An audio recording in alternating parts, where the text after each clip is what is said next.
Hi, I'm Crystal. I'm here today with an anniversary card using Spotlight die cutting. So we start by stamping the same image exactly the same way 2 times. One of these will be the background and one will be the Spotlight die cutting.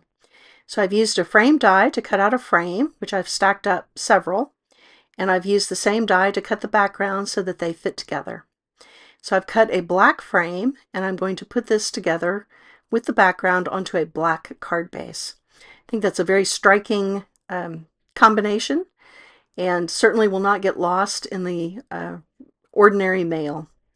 So after I assemble these together, we will turn our attention to the Spotlight die cutting.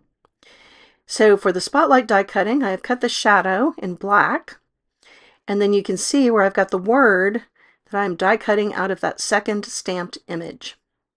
So this way, when I assemble my word onto the shadow, it will line up perfectly with the stamping.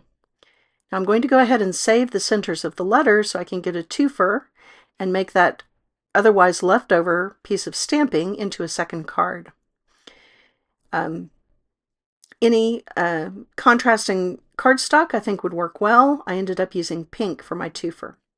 Once I assemble the word, I will glue that to the front of the card so that it lines up with the stamping on the background, and it looks like I've worked some crafty magic when really it was just an extra stamped image that I used for the die cutting.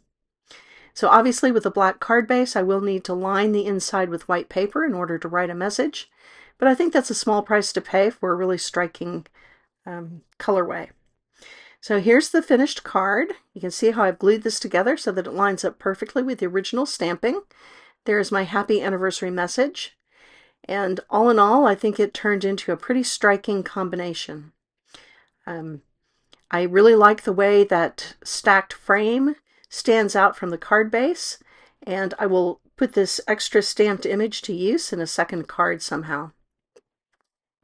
So I thought that was a pretty easy process to get a very striking result, and hopefully you enjoyed the process as well. I certainly appreciate your time and attention, and I thank you for joining me today.